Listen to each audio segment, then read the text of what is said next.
Seekers के लिए होती हैं और कुछ विधियां बहुत एडवांस सीकर्स के लिए होती हैं। तो ये स्पष्ट आपके पास उसका क्लैरिटी होनी चाहिए, एक स्पष्ट बोध होना चाहिए, क्योंकि आप बिगिनर्स हैं और आप एडवांस सीकर्स की विधि स्वीकार करते हैं तो बहुत मुश्किल होगी, वो काम नहीं करेगी। फिर विधि कब पकड़नी है कब छोड़नी है उसका भी बोध होना चाहिए। आपने आज तय किया कि मैं नाद ब्रह्म ध्यान करूंगा रोज, लेकिन कितना दिन करते रहोगे? 3 दिन, 13 दिन, 3 महीना, 3 साल की जिंदगी पर्यंत? वो बोध आपको कौन देगा कि नाद ब्रह्म ध्यान आपको कब छोड़ देना है? कोई भी विधि जब पकड़ते हैं ना तो वो छोड़ने के लिए होती है, ये बहुत स्पष्ट रूप से समझ लें। और विधियां खतरनाक हैं अगर उसके पीछे का विज्ञान पता न हो। तो साधना में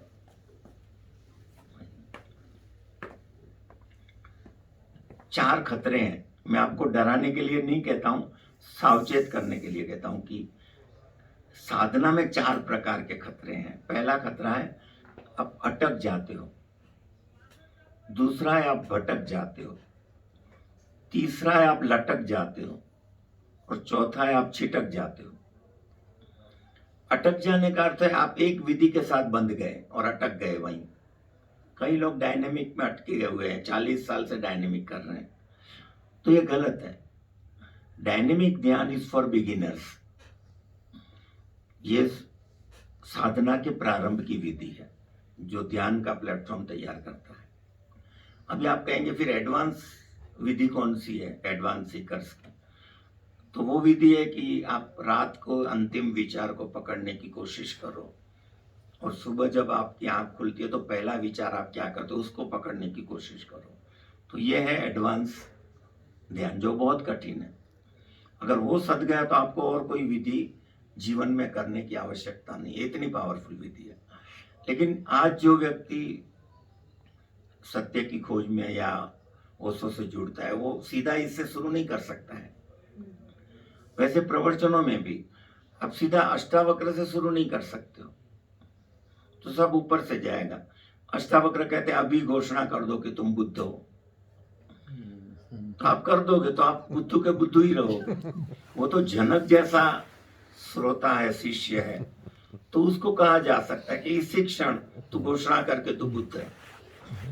तो ये जो बारीकियां हैं अध्यात्म के मार्ग की, ये आपको जब तक समझ में नहीं आएंगे तब आप भटकोगे इसमें।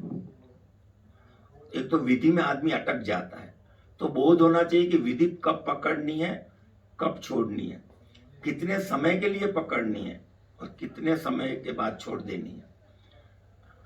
तो इसमें अगर आप कंफ्यूज्ड हैं तो आपकी व्यर्थ की साधना होगी, आप वहीं के वहीं खड़े रहेंगे, कोल्हू के बैल की तरह घूमते रहोगे। तो एक तो है अटक जाना कि एक विधि के साथ चिपक गए फिर छोड़ते ही नहीं उस विधि को।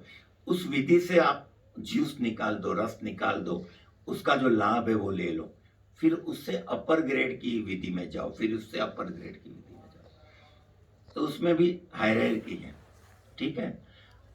ये बोध होना चाहिए, नहीं तो जीवन आपका कोल्हू के बैल की तरह एक ही जगह घूमता रहेगा। तो साधक को चाहिए कि वो रोज एग्जामिन करे कि कल का सूर्योदय जहां मुझे छोड़ के गया है वहां आज का सूर्योदय मुझे ना छोड़े। तो इसके बीच में आपकी एक यात्रा होनी चाहिए और ऊर्ध्वगामी यात्रा होनी चाहिए।